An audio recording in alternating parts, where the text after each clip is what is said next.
Somali Society oo maanta aan fursad ku helay in aan isku aragno shirkii Anglo-Somali Society Tea Party oo maanta 7 bishii July 2011 waxaan rabaa inaan weydiiyo Dr. Yusuf nabaddu waxay tahay wada naqaanaa laakiin Soomaaliya ayaa la waayay muddo 22 sano ah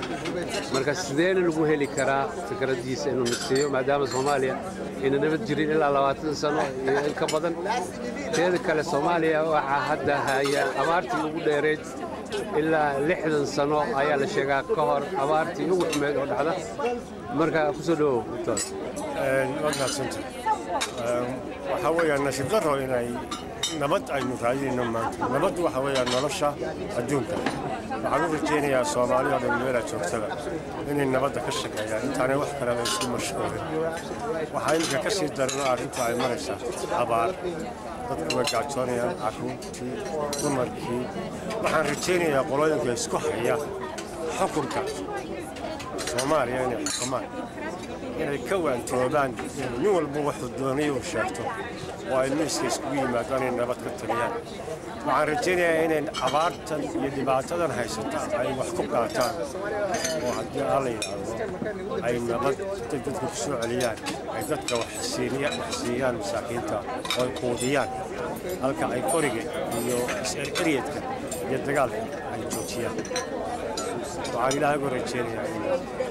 تصل وعطباكيو dadka Soomaalida wad mahadsantahay. Hello, good evening, Mr. Regina. I need to ask you 3 questions. First question is this occasion, this tea party in the House of Commons. What do you say? A few words about this good evening, which we are meeting here to discuss Anglo-Somali. And the second question is peace in Somalia. How can we achieve peace? And the last question is the drought. Somalia has the worst drought since 60 years, and people in Somalia are suffering. So, can you contribute a few words about that? Right. Well, firstly, this tea party, it's essentially a social occasion run by the Anglo-Somali Society, which is a society for English people and Somali people to meet each other and on a friendly basis. This is not a political meeting, it's a social meeting. But we've had... would you like to come through? With some greeting from the MP who invited us. And we have this every year. It's a nice cafe beside the river. It's a beautiful occasion to have this this social event. Now you ask me about peace. I wish we all long for peace, except there may be some individuals who are profiting by the war, but most of us long for peace, and it is for the Somali peoples to make peace between themselves, and the rest of us to back them up and pray as best we can. And we are all terribly distressed about the drought situation, which is made so much worse by the conflict. I'm very glad that the international community has finally woken up to this, and there are serious efforts by the aid agencies and the British government and others to bring succor to these people. Thank you. urur.nabadradin.com waxaadna kala socon kartaan website-ka nabadradin.com marka waxaan rabay inaan weydiiyo nabadda Soomaaliyeed nabaddu waa la waayay muddo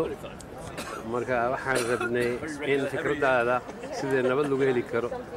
iyo nabadaha waxa diidan iyo nabaddu maxay tahay horta waad mahadsantahay magacayga waxaa la yidhaahdaa Cabaade Axmed Cabaadan ku magac dheerahay waxaan ka imid magaalada Northampton marka su'aashada weydiisay waa su'aal aad iyo aad u qiimo badan nabadda waa mid aan u baahannahay ummaddeena u baahan tahay ciyaalkeena u baahan yahay dumarkeena u baahan yihiin dalkeena u baahan yihiin nabad la'aanteed security nabad la'aanteena wax aan heli karno ma jirto nabadda marka waxaan ku heli karaa adiga qof kasta oo Soomaali ah horta nabadda inaad ka timaado shakhsi ahaan inay ka timaado nabadda ka timaado maskaxdaada sawdkaada fikradaada inay gaadho familkaada dariskaada dadka kula nool nabadda marka inaan qof kastaba qof kale oo accept gareeyo Soomaaliga ah yaan nabad ku gaari karaa laakiin qof kaligii nabad gaari kara iyo gobol nabad gaari kara iyo qabiil nabad gaari kara kaligii midna ma jirto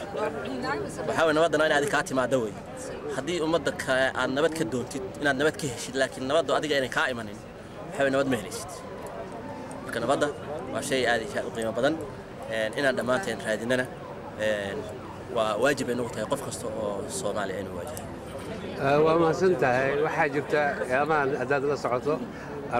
inay dhacday abaaro aad iyo aad u xun 60 sano la soo dhaafay tii ugu darneyd oo cunto la'aan dhibaatooyin ay jiraan marka dadka Soomaaliyeed oo aan haysan waxay cunaan nabadna weysan maxaad ku dhiileed waxa horta keenay abaar baa dhacday roob la'aan baa dhacday dagaal baa dhacay Soomaalida waxay ka duceysan jireen hadda ka hor colaad iyo abaar labadiiba hadda haysata colaadiina waa jirtaa oo si fudud baa jira abaartiina waa jirtaa marka waxa looga baxaya in colaadana joogto dalkeena iyo dhulkeena aan beerano innagana aan is aqbalo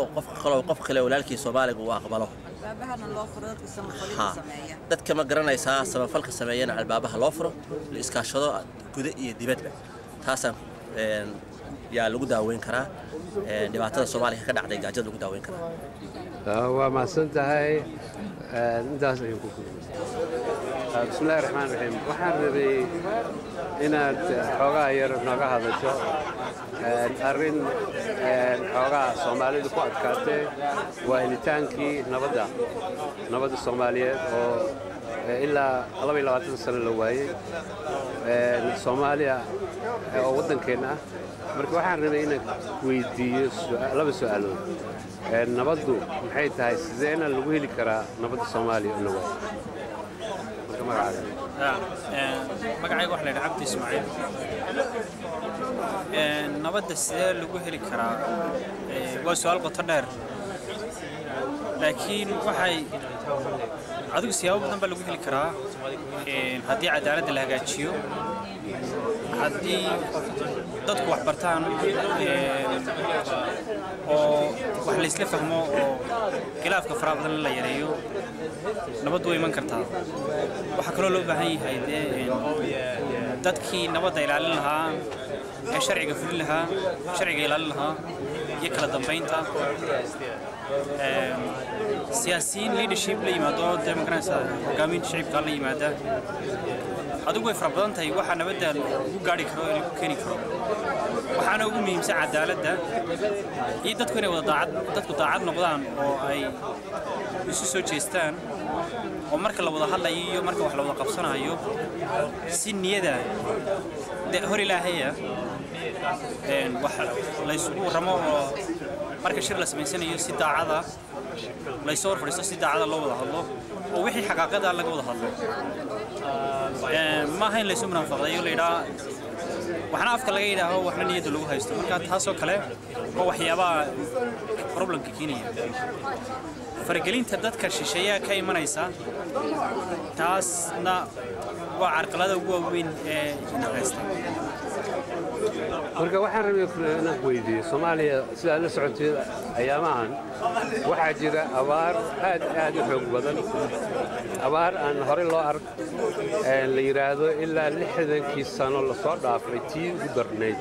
ayaa Soomaaliya ama geeska Afrika soo martay marka dadka Soomaaliyeed oo abaarahaas ay haysato dhibaatooyinkaas nabadna aan haysan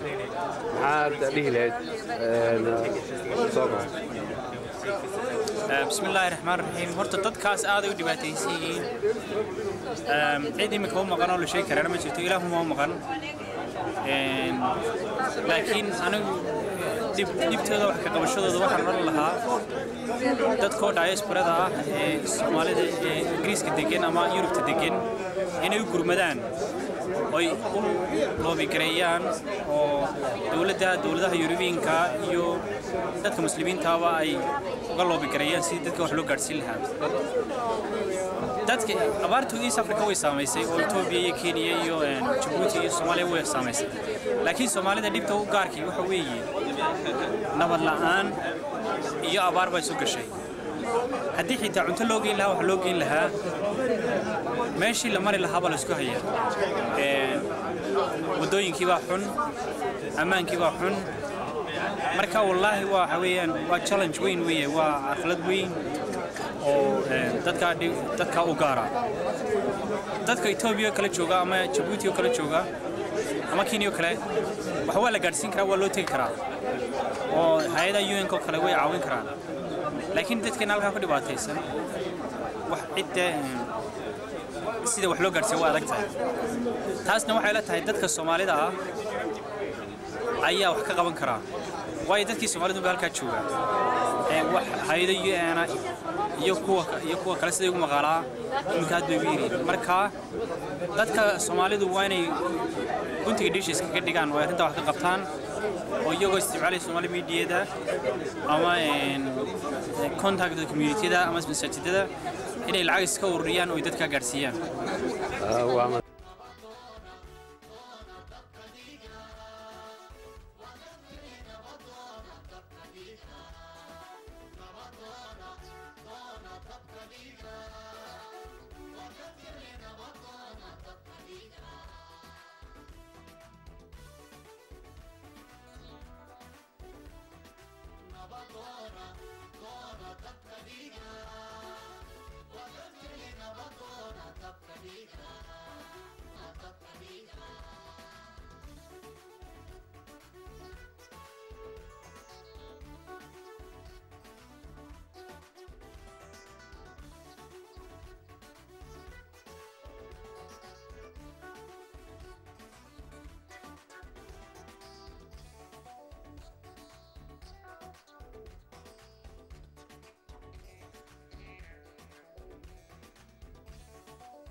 Dabka dhiga, iska dhiga.